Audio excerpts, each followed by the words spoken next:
Hello, y'all. Welcome back to my channel. My name is Lex, and happy 2025, y'all. Honestly, I am really excited for this year. I hope you guys had a great holiday. You enjoyed your break. I know I took a little break. You know, we all fam here, but sometimes fam needs a little break from each other. But I am happy to be back and making videos. The channel is going to be going full steam ahead, okay? We, of course, are going to continue with maps, but we also have the Traders and Love Island All-Stars UK is starting, and I will be recapping that as well. So lots and lots of shows on the channel. Obviously, Love is Blind, when that starts next month, we will have that on the docket. So there is a lot of content coming to the channel. Please subscribe, turn on that notification bell so you always know when the videos drop, because there's going to be so much content. I'm really excited for 2025. I have a lot of goals for this channel this year. Obviously, the biggest goal is reaching 10K by the end of the year, and y'all really got me there.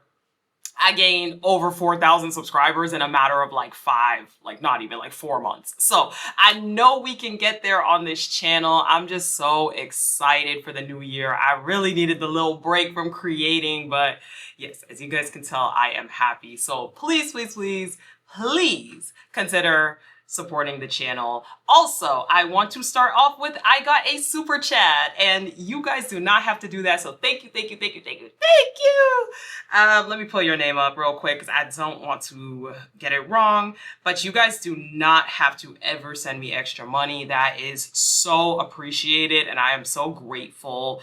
Ellie Art 9, thank you so much for the $4.99 super chat. You are the best, and I've seen you up in the comments, so I know you are a longtime supporter of the channel. It means the world to me. Thank you so much. You do not have to do that. Thank you, thank you, thank you. Anyways, we are going to be talking about Married at First Sight, episode 10, season 18, and baby, we are calling this episode Ikechi is Wicked. Ikechi is wicked. Y'all, if you watch the show, Ikechi is wicked. That man is not okay. Let's start. Anyways, today's episode is the 1 month anniversaries. You know, they do the whole song and dance. We start off with Madison and Allan. Things and swallowing both of our prides in some situations, which is not easy to do. Yeah. So I'm grateful for that, because I do feel like as part of... So they are looking through their anniversary gifts.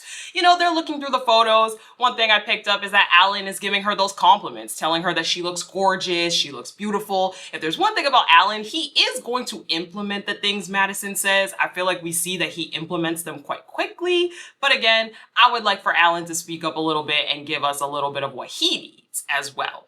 So they have good banter. The two of them, I have high hopes for them. They seem to have good banter. They laugh, they joke, they seemingly get along. So for me, it's like, what's the hurdle, Madison? He seems like a good guy, okay? He seems like a good guy. Now, Allan lets us know and lets her know that he is happy to do this with her, and he is happy that Madison is his wife. So he asks her, what do you think are the biggest roadblocks right now with us? Because, you know, he's aware that they're not quite there yet. And she says, look, like, are we really gonna talk about this today? Like, can we not talk about it on the anniversary? Can we just enjoy the day? Okay, Madison, I know, girl, you don't want to say it, but just say it. You know, stop leaving this man in the dust to figure out what is going on with you, and just tell him. Now, she does claim that she is proud, of them getting through things and her kind of swallowing her pride in some of these situations. Okay. I will give credit where credit is. I know that Madison is probably not the most liked, but I do think, unlike Michelle, because I think Madison and Michelle are in the same spot, where they really have the ick for these guys, where they're not really loving the guys they were paired with, but I feel like there's a big difference in the way that Madison is handling it versus the way that Michelle is handling it. So I don't know. Now, Allan lets us know in the confessional he has never met someone he could not read as much as Madison. He has no idea how she feels. Anyway, Camille and Thomas. Well. Sorry. Hubby, let me tell you something. There's one thing my coach taught me. It was They are playing basketball. So Camille is there, she's dribbling, she's warming up, and they were supposed to meet at 12, but Thomas is not there. So apparently Thomas had called her and been like, oh, something came up, you know, I'm gonna be there in a little bit. Now, Camille does say, look, I don't like feeling like I'm not a priority. I don't like feeling like, you know, I'm just kind of thrown to the back. And I totally get that, because if we have a time to meet, be there. I'm the kind of person, and maybe it's because a lot of my life I'm used to taking like public transportation, taking the train, you know, things like that. But I'm always super, super, super early to things. I just really, really, really hate the concept of being late. I feel like you need to respect people's time. And it's very rude, in my opinion, to call 5 minutes beforehand and be like, oh, something came up. Sorry. Bye. I just don't love that. Like, obviously mistakes happen, and as someone who takes public transportation, there are times where that train, it be running slow sometimes. But at the end of the day, like, I really didn't love that from Thomas, and I understood Camille's frustration because at the time, she had no idea why. So finally, Thomas does pull up, and she makes him do across the field. I don't want to say the word because I don't know if YouTube's gonna ban that word. So she makes him do it across the field, and this man is running. Why is he running like that? Why was he running like that? And he kind of like pulls a muscle. I was like, oh nah, come on, Camille, you got this man. You know he don't run anymore. Now she does ask him when they're sitting down why he was not on time, and he's like, it's a good reason. You'll see why later. It'll all make sense. Ooh, that would drive me nuts. That would drive me nuts. Even if you did give me a surprise in the moment, that would drive me crazy. They do talk a bit about how basketball was a big part of Camille's life.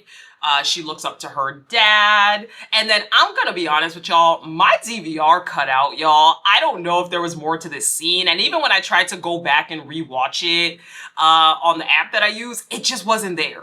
So I don't know if there was more to this scene, but essentially Camille talks about basketball and what it taught her and all of those different things. Okay, so Eman and Ikechi. Yeah. okay. Is that something you're actively doing? No.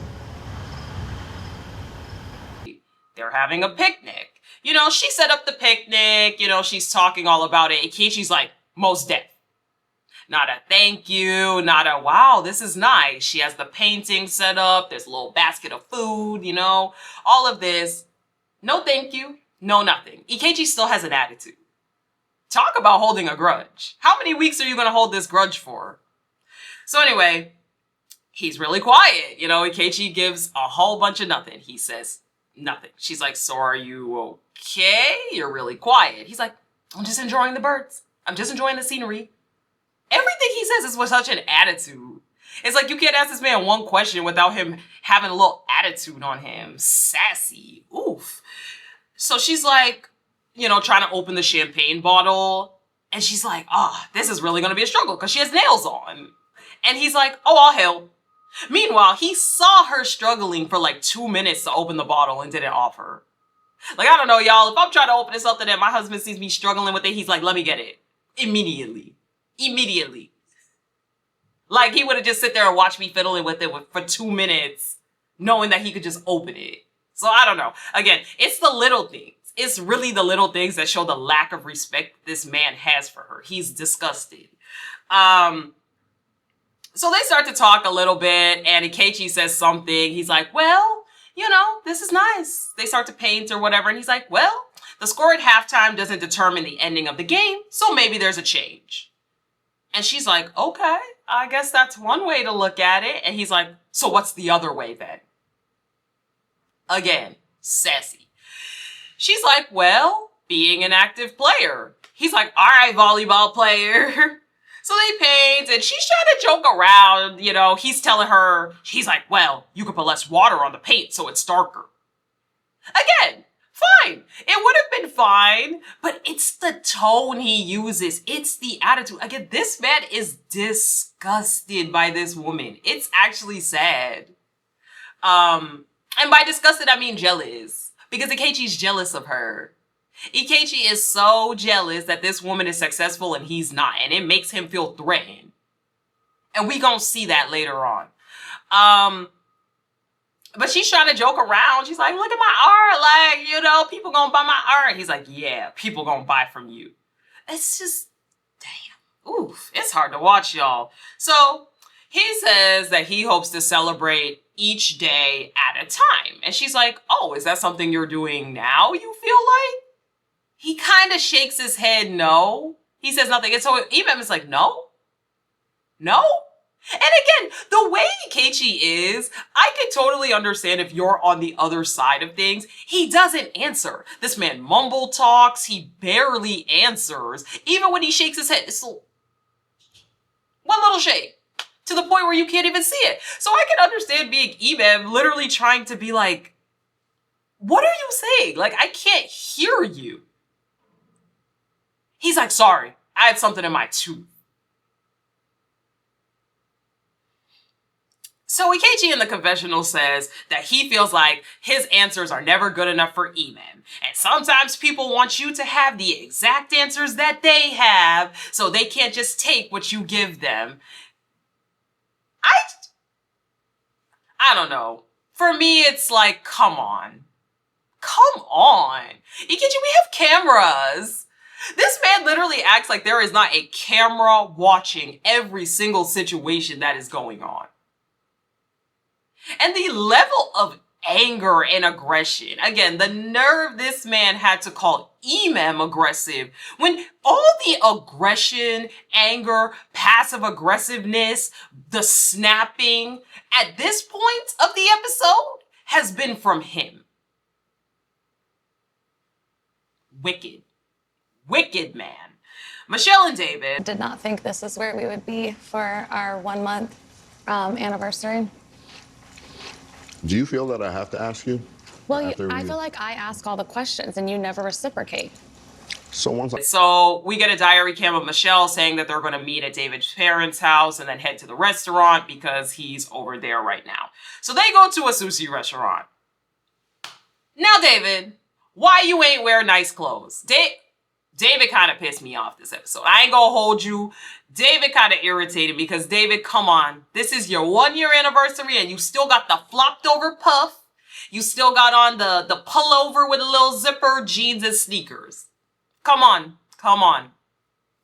Let's do a little better, David, okay? Because don't make me have to defend Michelle right now. Don't make me have to do that. But I didn't like that he didn't show up in something nice. You could have even just put on like a nice button down and a pair of slacks. Like, it doesn't have to be all that. You don't have to show up in a full tux or anything. But for you to show up in that for the 1 year anniversary dates, I can understand the frustration there because I would definitely be frustrated with that as well. So she's like, okay, did you think this is where we were going to be at 1 month? And he's like, well, I thought we were going to be happier, livelier, more loving. Essentially, he says no.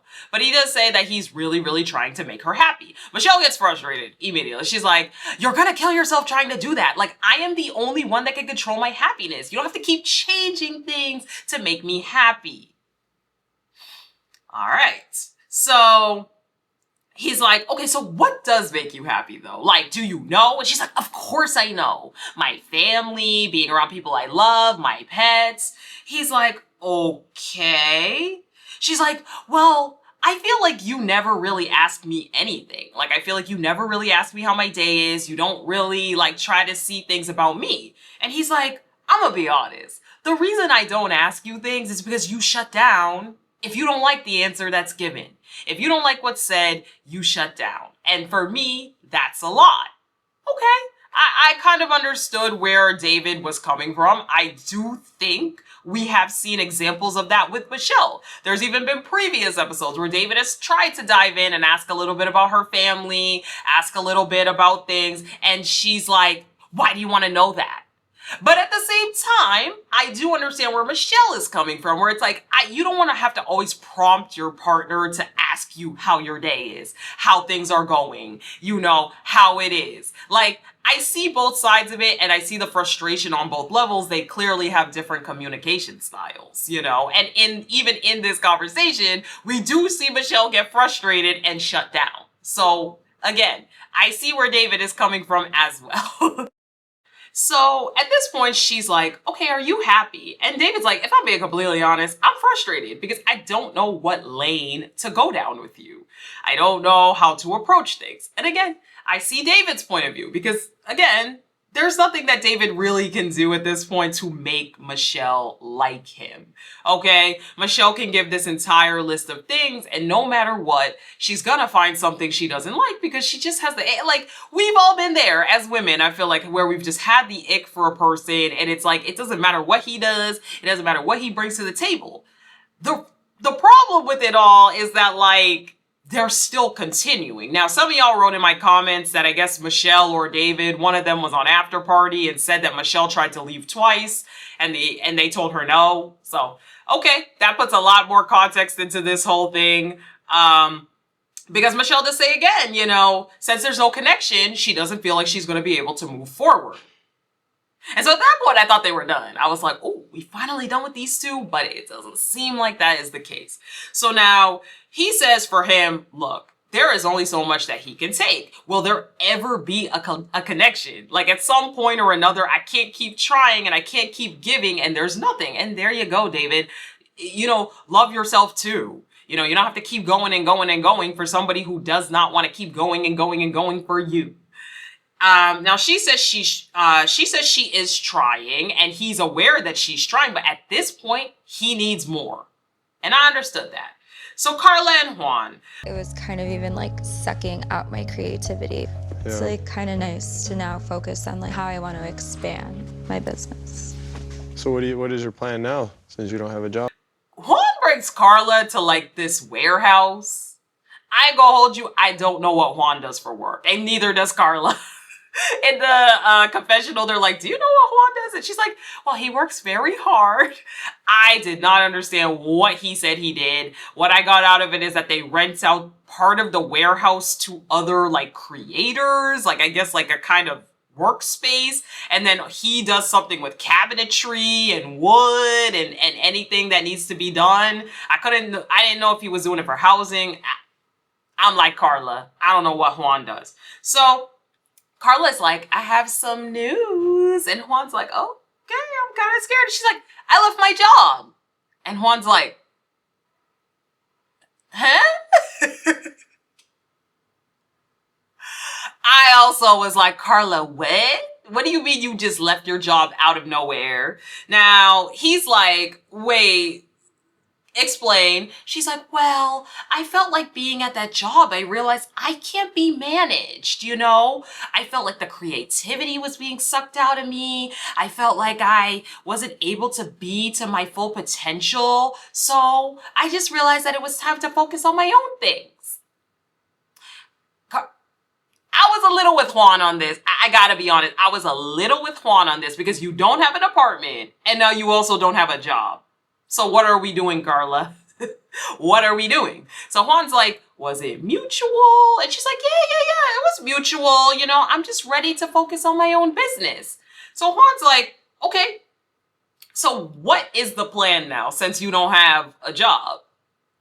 And, you know, she's like, well, first I have a vision of what I want to do. And again, I'm not going to hold, I was kind of with Juan because you don't have an apartment, you don't have a job, and Juan has been very upfront that he cannot take care of you, nor does he want to. He's not there.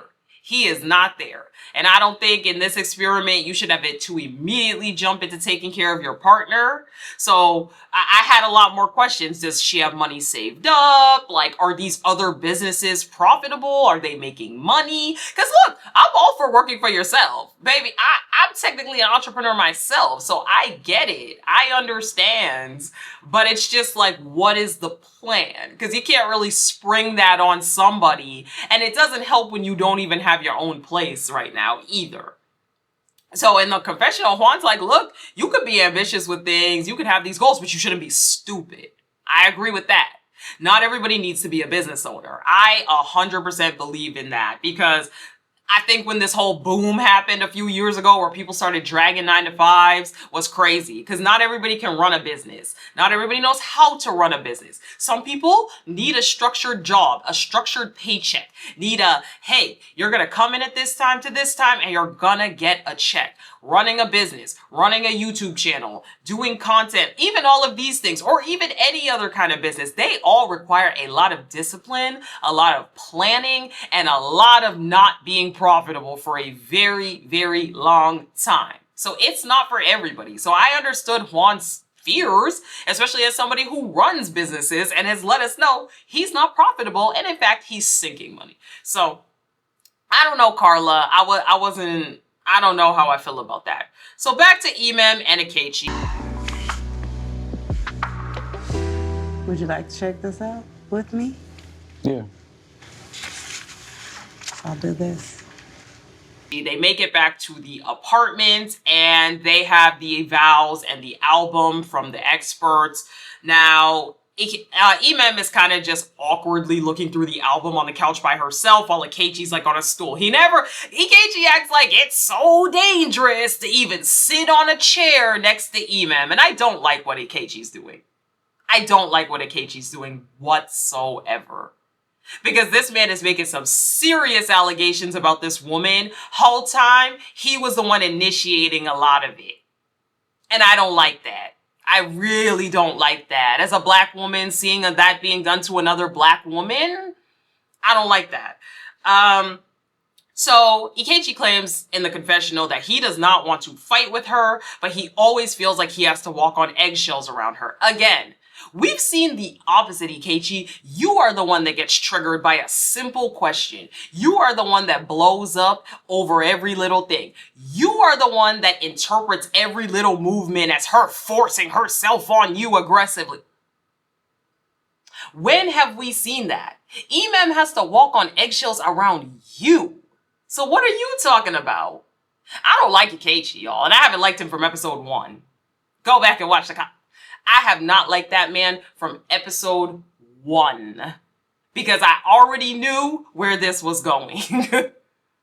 So they start to read through the vows and Eman is like, so how do you feel about your vows now that you actually know me? I think that I meant what I said when I said it. About me? I meant what I said when I said it. And he's like, I meant what I said. Again, full of sass, full of attitude for absolutely no reason. And she's like, about me? And he's like, I meant what I said. They go back and forth for a couple seconds and she's like, that doesn't answer my question. Like, I don't know what the fuck is wrong with Ikechi.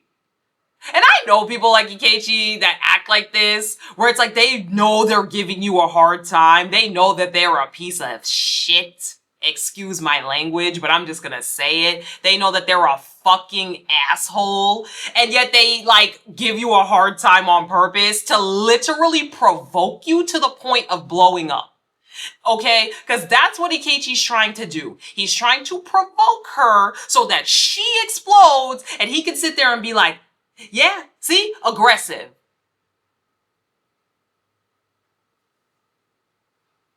Wicked. Wicked man. Alright. So, he's like, every single time I say something, you have to flip it. I didn't see in your vows being an asshole and poking the bear was gonna be the way to go. But you know what? I said what I said. I wrote my vows and I meant it. I was sitting at my screen flabbergasted. That one, this man off the random called her an asshole. We have never seen Eman call Ikechi out of his name. Ever, ever, ever, ever, ever on this show, period. And number 2, the fact that this man got so irate out of nowhere. Yeah, my mouth actually was open when I was watching this. I was like, oh, wow. Oh, wow. And he storms out. After he gives his little temper tantrum, he heads out. And Eman goes to the bathroom and cries. And I honestly felt her so heavily. Because it's like, wow. Wow. You know, there's really something to be said about the fact that a lot of these men, when they're not attracted to a woman, that's how they treat them. When they don't like a woman, when they don't like what they see, that's what you get. I felt really bad for her. I really did. David and Michelle. So Michelle claims that even though dinner was very heavy, she still wants to celebrate their 1 month. So they're back at the apartment. They watched their wedding video. And as they're watching it, Michelle, it was kind of jarring to see how excited Michelle was in that first day when she was saying the vows, when she met David. And David is crying. And you know what? I low-key was like, wow. This woman was so full of life for this experiment and didn't even give it a chance. And I'm not saying she had to. I mean, hey, I feel for her, you know, to some degree that she clearly was expecting a certain type of guy and got something totally different. But then it's also like you came on a show to get married randomly. But Michelle was like, wow, it's crazy that there was so much hope and now there's a lot less hope. And David's like, well, I don't want to bicker anymore. Honestly, what happened at dinner, that's not really my forte. I really don't want to do that. You know, she's like, well, what do you feel like you need to work on? And he's like, you know I talk too much. I know I talk through you. I found out today that I really need to ask more how you're doing. And I just overall want to plan more things to have more fun. It's all useless. It's all futile. Obviously, it's not going to go anywhere. But the fact that David still, at some level, wants to try with Michelle, to me, is crazy. So Juan and Carla. They're having a picnic. Now, Juan is still concerned that Carla quit her job, but he wants to make the most of the 1 month. And again, I completely understood that. In the morning. What do you think that transition is going to be like since you don't have a job anymore? Like, are you going to quickly look for something else or... I'm still gonna go to my clients' houses. Oh, but the rest... Who was she expecting to pay for her? Now, they're looking through their wedding photos and they kind of talk about how they want their days to look. And Carla's like, yeah, I'd really like to start my mornings off with morning coffee. And Juan's like, well, you could do that now because you ain't got no job. I was like, oh, nah. Juan was not having it that she just quit her job off the rent. Which, I get it. I get the frustration. He's like, so what's your plan? Are you like kind of planning to find another job soon? And she's like, well, I still have work. I mean, I'm still gonna like go to clients' houses and stuff. Like, I don't know. And he's like, oh yeah, and you're going to New York, right? And she's like, yeah, like I got asked to do hair at a photo shoot. So, and he's like, okay, so is that like legit though? Can you explain to me how they explained it to you? And she's like, yeah, like, you know, whatever, blah, blah, blah. She explains it. And he's like, okay, what's the rate? And she's like, I don't know yet. I didn't really talk about it. He's like, okay, well, do you know what the rate is going to be? Are you sure that this is a thing? Like, are you 100% sure that this is going to go through? Juan is scrambling. That man is like, I cannot and do not and will not pay for Carla. So I need to know that she got some money coming in real soon. He's like, are you sure it's happening? And again, I was kind of with Juan on this one. I'm sorry, but you can't just quit your job, tell this person, give no kind of explanation as to what's going to happen next. And she's real wrong if she expected that he was just going to pay for her for everything. I don't think that's fair. Y'all barely know each other. So, yeah, anyway, Madison and Allan. So they're doing a ropes course for their anniversary. Allan knows that Madison really likes these physical activities and he wants to show that he's not a little bee to his wife. So he really wants to show that he's not scared at that tall height. Now, Madison says that she is thankful that Allan always puts in an effort. That's one thing about him. You know, he actively listens and he does plan stuff. And he says that he really couldn't find a better activity partner for him. A lot of people don't want to put that effort into him and like, you know, just really try with him at that level. So she's a rare gem. And I'm like, damn, Allan, if Madison and what she's giving is the most that someone's ever put into you, I feel bad. Because this is a little bit below the bare minimum. So I felt really bad when he said that. I was like, oh no, wow. Now, Allan does say that in the confessional, he sees Madison trying, but that evolution, like, you know, the progress of them is really not there. So he does ask her, you know, can you see us together forever? And she's like, forever is a long time. Look, I have more hope for Madison and Allan than David and Michelle, but it's not looking great for most of these people. So Camille and Thomas, they are having a drink making class and they have food. So Camille says this is one of the first healthy relationships that she's ever been in before. So she asks Thomas where he sees himself in 5 years, and he says he wants to make more money, and by that point he wants to have at least one kid. And Camille says she's pretty much the same with where she wants to be. For her, she said she wants to be an independent real estate agent. She wants to be able to make her own schedule, to just have that financial and like schedule freedom. And you know, Thomas is like, wow, because he's like, wow, I'll be honest, like, I don't know, at your age, I really wasn't like that. I wasn't really thinking of that kind of stuff. So that ambition that you have is really attractive to me, and I really want to support you and be there for you. So they got each other gifts. The first thing he got her is a necklace. It's made out of rubies, I believe it is. It's her birthstone. And it's red. He liked how she looked in red on the honeymoon, so he got her this necklace. Now he admits that that's where he was the day they were supposed to play basketball. He was picking up the necklace and he got hung up, and he got her because he was getting her something nice. All right, I guess, but in the moment, I'd still be really irritated. And she got him one of those like casts that you put your hands in. You guys can like hold hands or whatever, and then pull your hands out, and it makes a mold of your hands.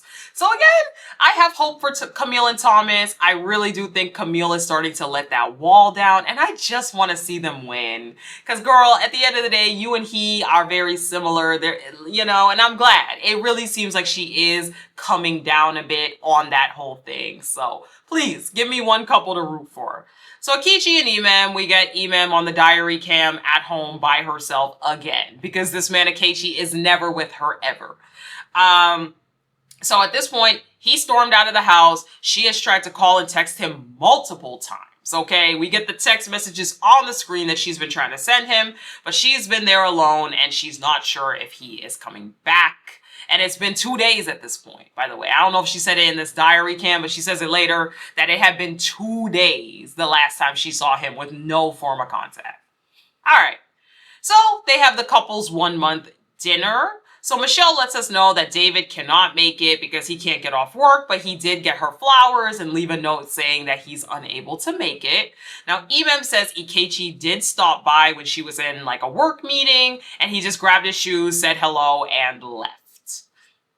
So they're in the bus on the way to the dinner, and Eman is kind of filling everybody in on what happened. I'm sorry, you didn't know that piece. Yes. Questions. And walked out and stormed out and did not come back I haven't seen him since he walked in today, said hello, grabbed his shoes, and walked out the door. Do you think it's at a point where... And everyone is kind of like, yeah, it's real clear that Ikechi has his own things to work on. Allan and Juan are particularly vocal about it all. Allan is definitely more on the like, wow, how dare he. Juan is more on the like, wow, well, you guys both need to work on it and don't point the finger and yeah. But in either case, most people are definitely trying to support Eman. You know, he's running from his issues, you know, and he has his own things to work on, which I agree. I definitely think that is the truth. Ikechi is a little B for not being there, and he doesn't want to be in Eman's presence because he knows that when she tells the truth, he can't lie anymore. He can't lie. And that's why he runs away from his problems. He wants to be all aggressive, and then he wants to run away again. Men like Ikechi, you need to head out. Eman, I don't know why you haven't skedaddled at this point. I really don't. So they finally make it to the dinner. Camille lets them know all at the table that those two are moving in a good direction. They confirm that they consummated their marriage. You know, everybody is very, very happy for the two of them. Now, Carla and Juan, they say that they are trying to get there romantically. And at this point, Ikechi shows up. And everybody's kind of like, oh, hey, Ikechi. David also shows up as well on his work break. And once again, David is underdressed. He apologizes, but I'm like, David, do you ever dress up? Because, okay, I get it. It seems like David works some kind of like casual job. I don't know if it's like an Amazon type thing or whatever. I don't know. I'm just speculating. But he was very underdressed once again, in a tee, in jeans. This time I get it, but it's just like, David, ooh, you kind of giving me a little bit of empathy for Michelle there, a little bit, because I'm like, ooh, it would really drive me nuts if my man was never dressed up, even just a little bit, while everybody else is dressed up. So I don't know. But he did show up on his break to try to be part of this. So Michelle does appreciate that. It seems to mean a lot to her. So Camille, I loved it. Camille was like to Ikechi, what's good? He's like, am I? She's like, no, what's really good? Hey, I you didn't respect. think we were gonna I came come for in y'all. with I'm here to celebrate you guys. That's why I'm here. Not you guys? No. There is nothing to celebrate here. There we go. But I'm just a little confused. I was like, get right in there, Camille. Get right in there. He's like, I have no peace in my home, so I take peace in the moment. Ikechi's always talking in some kind of rhyme and riddle. This man thinks he's in Shakespeare. He thinks he's in The Great Gatsby. Sir, you are in a dinner in the middle of Chicago on a reality TV show that you chased twice. Speak normally. Oh my God. He's like, I'm gonna be honest, I really don't want to talk about married life with y'all right now. And everyone's like, well, then why did you come? Why are you here? He's like, my wife makes me feel like shit in so many ways. Again, this man he's hype. He's hype already. Eman is just sitting there. And at this point, she's fuming, and I would be fuming too. I don't care. I would be livid. Eman is better than me. Because I would have been flown off the handle. He's like, have you guys ever been there? I have no peace. I have no comfort. Have you guys been there? Do you know what I mean? So Juan chimes in and he's like, okay, well, I mean, nobody has 100% peace in this entire thing. Like, it's good to try. We're all here trying to get to know each other, trying to do this experiment. So, I mean, all of us are feeling a bit of discomfort. Now, Ebem chimes in and she's like, he called me an asshole for being MIA, Juan. So no, it's not that we both need to try and we're both pointing fingers at each other. He called me an asshole. But I've been calling and texting for 2 days. Ikechi turns around and says, no, that's her. And this is when Emem says, Me a call. You're lying. You're lying. Let's go to the bathroom. Let's go to the bathroom. Let's go to the bathroom. Come on, girlfriend. Let's go to the bathroom. you did all of this. You show up in this Joker-ass suit, and you know what? If you bring me a clown, you gonna get a circus. And the girls are like, I think it was Carla. Carla's like, she's like, Emem, come on, let's go to the bathroom. Again, Emem is better than me, because I would have been freaked the F out. I would have been crashed out.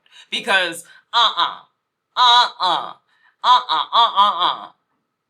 And the crazy part is Ikechi does this because he thinks people are going to believe him. He thinks people are going to believe him. Ikechi provoked Emem to the point of explosion. Because when she gets up, Ikechi's like, see what I mean? What a show of abuse that we have seen from this man towards Emem. Because he knew what he was doing. He knew what he was doing. Calling this woman aggressive, provoking her, giving her nothing, stonewalling her, silent treatment, all of it.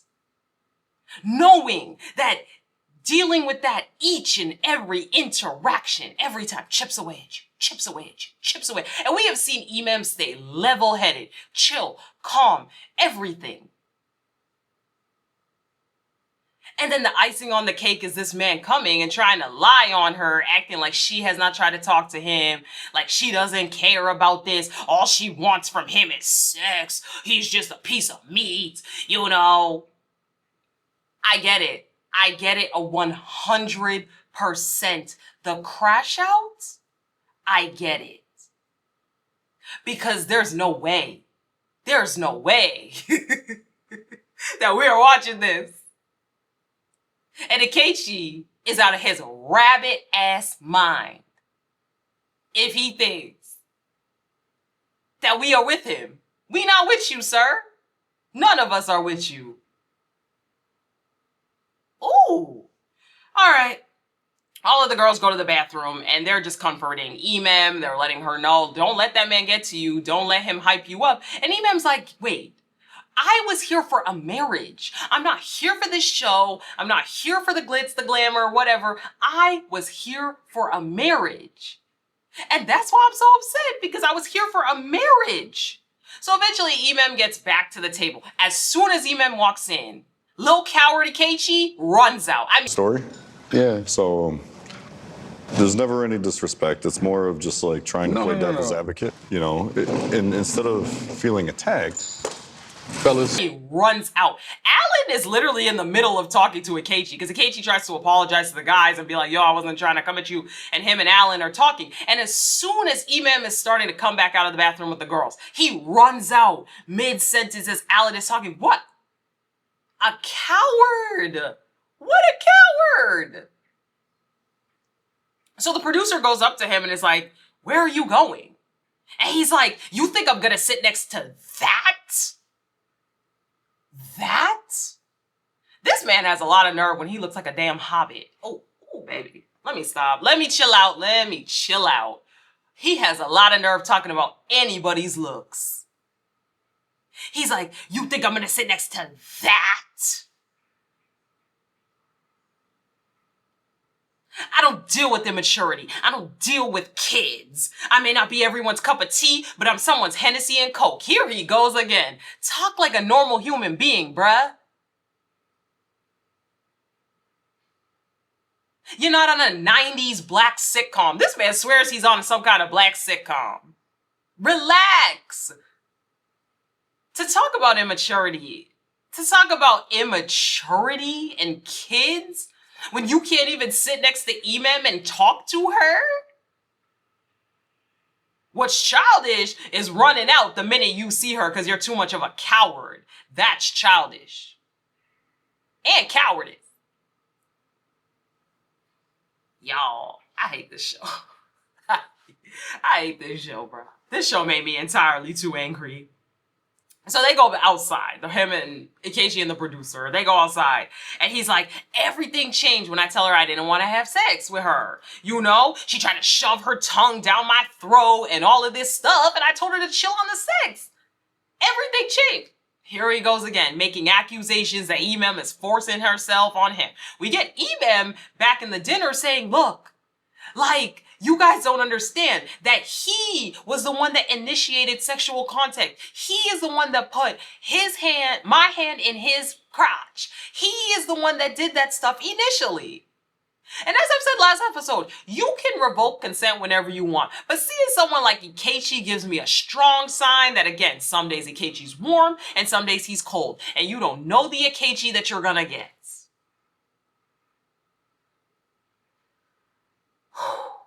So Camille and Eman, they go back to the bathroom again. And Camille's like, you know, black woman to black woman. Let's chat. You know, Ikechi's supposed to be this woke black man, but he's calling another black woman aggressive. And Eman's like, look, he wanted a less educated black woman that he could mold into whatever he wanted. Ding, ding, ding, Eman, you know it. You know it. You know it, sis. This man is so angry that you are more successful than him in every way. And because of that, he is trying to drag you down. He is trying to stomp on you. He's trying to dim your light. And that's when you get out. Because I've been there. And woo, when they dim that light, it is hard to get the light back. Let me tell you. It took me years to get that light back. That's when you leave. So I'm hoping that this is a shift for her. And she realizes this is not worth it.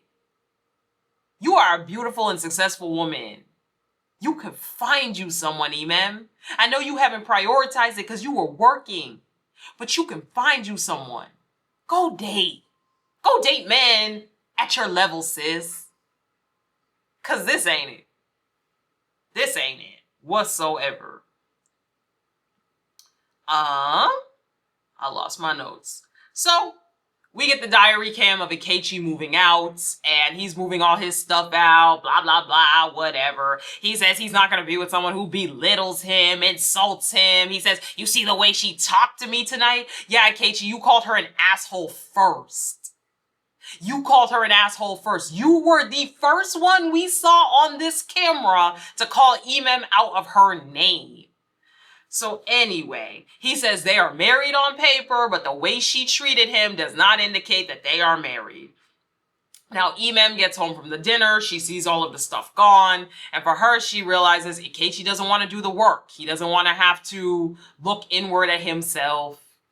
And that is how we end the episode. Y'all, I'm sorry. I know I was hyped, but I'm sorry. Ikechi and men like Ikechi, it's a lot to watch as a black woman. As a black woman who's experienced this, but also as a black woman who hates to see another beautiful, black, successful woman going through this. Like, yeah, I get these shows are supposed to be entertainment, but sometimes it is genuinely hard to watch this stuff. And at least for me, I found this episode very hard to watch through Eman and Akechi's scenes. So anyway, if you made it to this point of the video, that means you liked the video. So I would greatly appreciate it if you would support the channel by considering liking, sharing, commenting, and subscribing. It helps to get the videos out there and it inspires me to keep creating. Thank you guys so much for watching, and I will talk to you guys in the next video. Bye!